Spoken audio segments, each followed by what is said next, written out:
James Garoppolo. He's the quarterback for this team for now. But we all know, whether it's before the season starts, at the trade deadline, or in the offseason, he's going to get moved eventually. And in that case, it'd be kind of fun to talk about or try to figure out where he's most likely to end up, because that's the way my mind thinks. So I was thinking we go through 5 teams and kind of just discuss the probability of Jimmy ending up there. Sound good?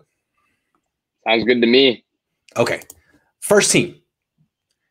Will the Washington football team trade for Jimmy Garoppolo? And I think in this hypothetical, we're saying it's either a team trades for him like before the season starts, or during the season because Jimmy's playing well and their guy gets hurt, or after the year, after a season that is kind of like 2019 for Jimmy Garoppolo. That's kind of what we're assuming here. So I think that the assumption here also going along with that is that Jimmy Garoppolo is going to start X amount of games this season and play well enough, right? To have. I mean, there's a possibility a team could like get desperate, like Ryan Fitzpatrick breaks his leg and they have to trade for Jimmy Garoppolo. But barring that, I guess what we're expecting is Jimmy Garoppolo plays well, and this either happens at the deadline or next year.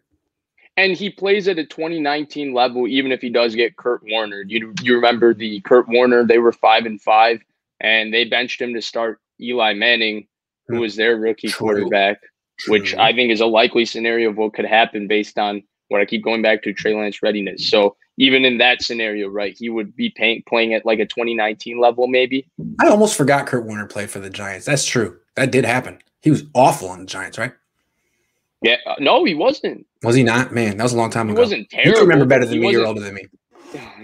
He wasn't the MVP Rams Kurt Warner or the Cardinals Kurt Warner. He wasn't a bad player, though. He just didn't have Orlando pace. Anyway. No, Washington. Yeah. In that under that assumption, right, he plays at a 2019 level, because to me that's really important, because one thing people do forget is even after he played at a 2019 level, that level was not good enough for the 49ers. They had conversations about replacing him even at the 2019 level. Right. But the thing is, I think, at least what I heard, they were offered a first-round pick from New England for Jimmy Garoppolo, and I think that's why they're holding on to Jimmy. They feel that even though his value was down for 2 reasons. 1, he got hurt. 2, the pandemic happened, the cap went down. He's hard to trade now, but they feel if they're patient, if Jimmy plays like he did in 2019, the cap goes back up, all of a sudden the market could be there again. Okay, sure. So that's what they're hoping, thinking. Yeah. Now that we've given context to all of this in this entire conversation, let's talk about the Washington football team. To me, Jimmy Garoppolo doesn't make sense for the Washington football team. To me, their incumbent starter, Ryan Fitzpatrick, doesn't make sense. I mean, this is a team loaded with talent on both sides of the football. Their offensive line is maybe one of their weaker spots, although Brandon Scherf, they were able to bring him back, and he's one of the best guards in the NFL. You know, he's right around the tier with the Zach Martins and the Quentin Nelsons, you know, maybe a tier under, but nobody talks about him. But he's a really, really good guard. They obviously have a killer defensive line, starting with Jonathan Allen, Deron Payne, Chase Young, Montez Sweat, all big-time players. They drafted Jamin Davis, so now they have speed at their linebacker position. They have a good secondary that they just paid big money for William Jackson. They obviously have 2 very good wide receivers, one of the most underrated receiver duos in Terry McLaurin and Curtis Samuel. Gibson showed something. So we're talking about a lot of pieces besides quarterback, and we say, wow, Washington is filled with a ton of talent. And the reason Garoppolo doesn't make sense to me, and the reason Ryan Fitzpatrick already doesn't make sense to me, is that to be a quarterback for a team that wants to play defense first, as teams have played with Ron Rivera in the past, you need a quarterback that's not going to turn the football over. Ryan Fitzpatrick, when he's Fitztragic, it's because he's a turnover machine. Yes. Jimmy Garoppolo, I mean, whatever you want to say about him, he turns the football over at a high rate. I mean, there's, I think, adjusted interceptions. Football Outsiders does this stat every year. 2019, Jimmy Garoppolo's adjusted interceptions was 17, and they adjust interceptions for what the quarterback is responsible for. So dropped interceptions, they count as an interception. And interceptions that are the receiver's fault, where they go off the receiver's hands or through the receiver's hands, i.e. the interception in San Francisco or in Santa Clara against Seattle that went through Kendrick Bourne's hands, that would not be counted against the quarterback. He was at 17 in 2019. Not to mention the fumbles. Right. He had 5 fumbles, I think. And he really had no reason to fumble the ball. The Baltimore game, that you should never fumble that football.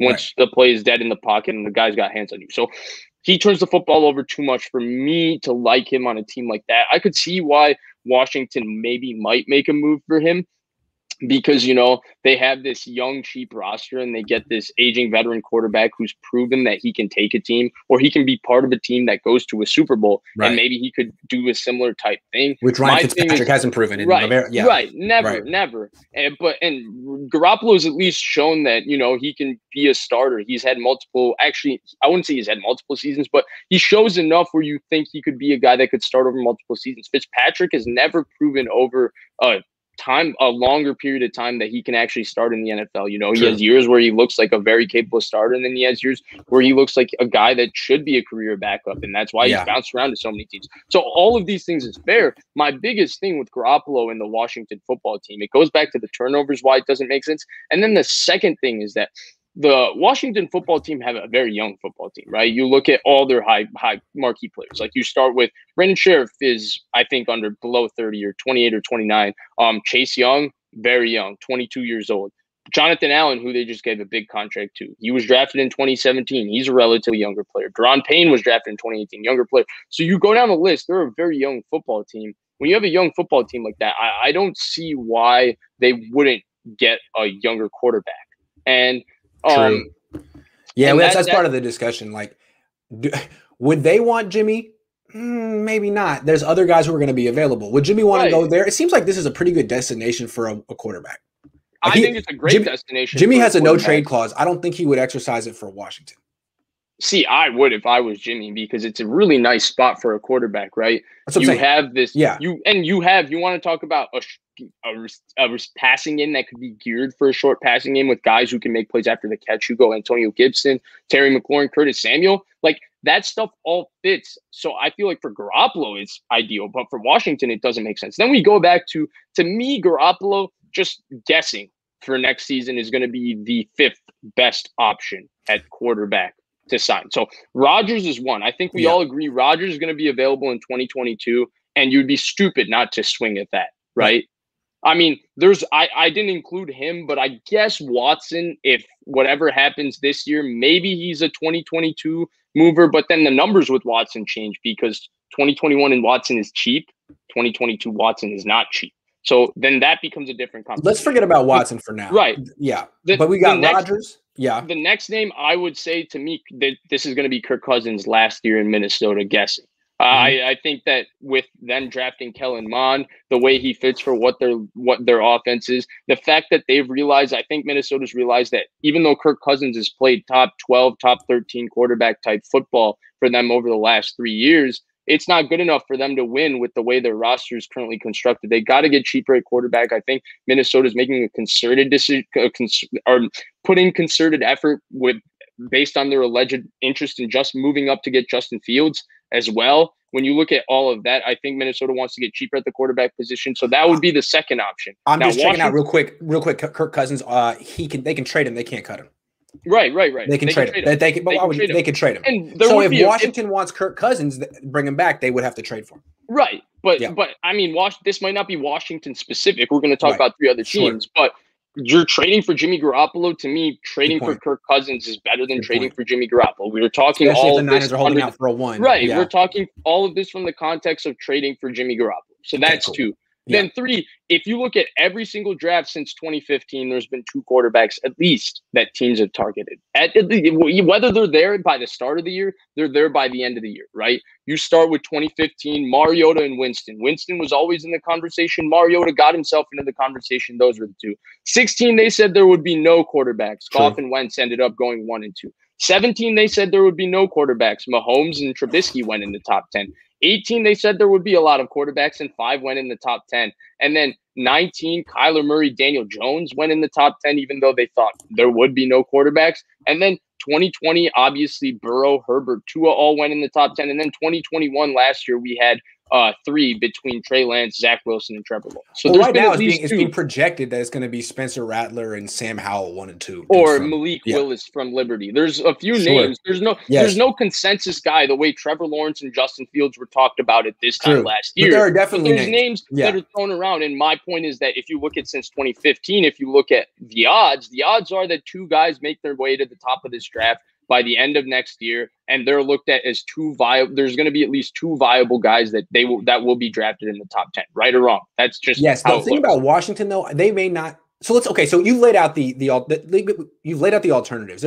He's probably the number 5 guy, but so he's the 5th in that. Yeah, he's probably the number 5 guy, but Washington may not be in a position to get one of the top quarterbacks in the draft because their team is so good.